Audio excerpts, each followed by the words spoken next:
Chapter 1 भाषा एवं व्याकरण। बच्चों, आपने देखा कि पहले चित्र में जहाँ अध्यापिका जी कक्षा में बच्चों को पढ़ाते हुए बोलकर अपनी बात समझा रही हैं, वहीं दूसरे चित्र में एक बच्चा पढ़कर समझने का प्रयास कर रहा है। तो ये दोनों ही साधन भाषा कहलाते हैं, बोलकर अपनी बात समझाना, पढ़कर। अतः भाषा वह साधन है जिसमें हम बोलकर या लिखकर अपने विचार दूसरों के समक्ष प्रकट करते हैं तथा सुनकर या पढ़कर दूसरों के विचारों को जानते हैं। भाषा के दो रूप होते हैं, मौखिक, लिखित। जब हम बोलकर अपने विचार दूसरों के समक्ष करते हैं तो वो मौखिक, जैसे टीवी पर क्लास में हम समझाती हैं, नेताजी का भाषण देना, ये सब मौखिक है। लिखित में आते हैं जब हम लिखकर ये लिखे हुए को पढ़कर करते हैं तो वो कहलाते हैं लिखित।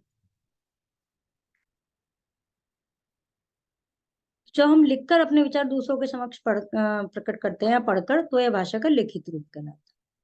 लिखित के उदाहरण है शाम पट पर लिखना, अखबार पढ़ना, मोबाइल पर मैसेज करना, ये सब लिखित के उदाहरण। कंप्यूटर पर कार्य करना, कहानी पढ़ना। फिर एक आती है सांकेतिक भाषा। कई बार आपने देखा होगा कि शहरों में चौराहों पर यातायात पुलिस के सिपाही कुछ विशेष संकेत कर रहे होते हैं, और मैच में एम्पायर, रेफरी ये भी कुछ करते हैं। कई बार जैसे जो वो होते हैं ना, गूंगे बहरे, उनको भी सांकेतिक भाषा में समझाया जाता है, तो ये कहलाती है सांकेतिक भाषा। उनको भी इशारा करके बताते हैं ना। और कभी बहुत ज्यादा शोर मच रहा होता है तो हम ऐसे किसी को पॉइंट आउट करके बुला लेते हैं कि उसको हमारी आवाज तो पहुंचेगी नहीं, तो हम ऐसे कर देते हैं। तो ये सब कहलाती है सांकेतिक भाषा। फिर है भाषा। संसार के विभिन्न देशों में विभिन्न भाषाएं बोली जाती हैं, जैसे इंग्लैंड में, अमेरिका में अंग्रेजी, फ्रांस में फ्रेंच, जर्मनी में जर्मन।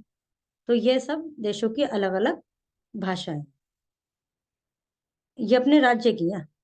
ये तो देश की बात कर रहे थे, यहाँ हम कर रहे हैं, हमारी राष्ट्रभाषा हिंदी है, लेकिन फिर भी सारे कार्य हिंदी में होते हैं। लेकिन हमारे देश में बहुत सारी स्टेट हैं और सब जाति धर्म के लोग रहते हैं अलग अलग स्टेट्स में। तो सबकी अलग अलग भाषा है, लेकिन मेन जो राजकीय भाषा है वो हिंदी है। ये राज्य की है, ये राज्य है, राज्य की भाषा है, देश है या देश की भाषा है। लिपि। प्रत्येक भाषा को लिखने के लिए कुछ विशेष चिन्हों का प्रयोग किया जाता है। इन संकेतों को, चिन्हों को, उस भाषा की लिपि कहते हैं। प्रत्येक भाषा की लिपि का एक विशेष नाम होता है। कोई भी भाषा है उसको कि जो लेटर बनाते हैं, जो संकेत बनाते हैं, वो होती है, वो लिपि कहलाती है। जिसमें भी बनाते हैं, जैसे हिंदी की देवनागरी, संस्कृत की देवनागरी, उर्दू की फारसी, जर्मनी रोमन, पंजाबी गुरुमुखी, ये लिपि होती है। जो लिखे रहते हैं वो लिपि कहलाती है। और गुरुमुखी में पंजाबी जो लिखते हैं, अंग्रेजी Roman, French Roman, Bengali Bangla. व्याकरण। मैं अपने घर जा रहा हूँ, मैं अपने घर जा रहा हूँ, शिवम क्या कहा कुछ समझ नहीं आया। उपरोक्त बातचीत में पहले वाक्य को शिवम समझ नहीं पाया, दूसरे वाक्य में समझ गया कि रिंकू क्या कह रही है। यह व्याकरण के ही कारण संभव है। व्याकरण ही हमें भाषा के सही व शुद्ध रूप की जानकारी देता है। व्याकरण हमें भाषा को शुद्ध रूप में बोलना, पढ़ना, समझना, लिखना सिखाता है।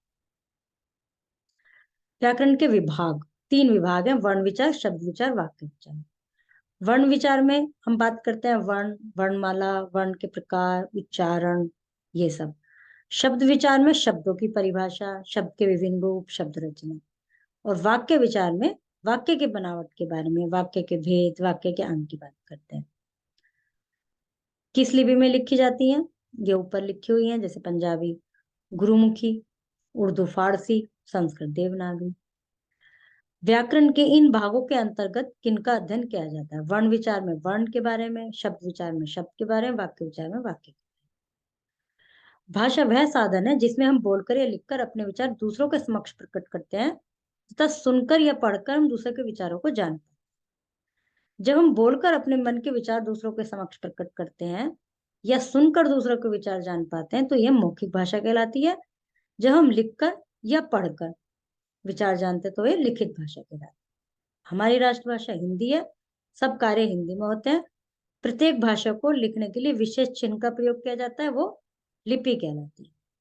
व्याकरण से हमें भाषा के सही व शुद्ध रूप की जानकारी मिलती है। व्याकरण हमें भाषा को शुद्ध रूप में बोलना, समझना व लिखना सिखाता है।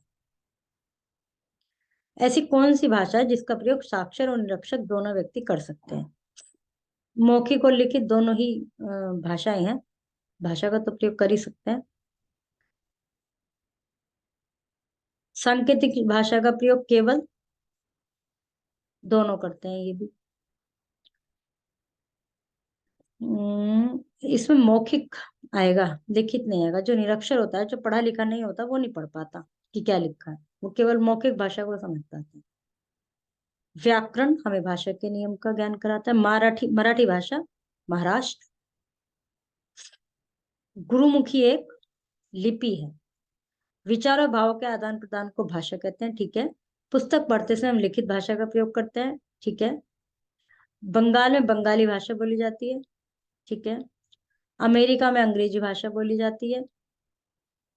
यस, सभी भाषाओं की लिपि समान होती है, नहीं। जर्मन एक लिपि का नाम है, नहीं। सी आंसर की फॉर दिस क्वेश्चन आंसर। 6 राज्यों के नाम है और दूसरी में उनकी भाषा है। जैसे आंध्र प्रदेश, तो इसकी भाषा यहाँ मिल जाएगी आपको, और ऊपर आपके भाषा और सभी राज्य उनकी भाषा में लिखी है, उनको लर्न कर लेंगे, फिर आप इन क्वेश्चन का आंसर कर पाएंगे। व्हाट्सएप पर संदेश भेजना भाषा का कौन सा रूप है? लिखित। भाषा के लिखने के ढंग को क्या कहते हैं? लिपि। Okay, chapter is completed.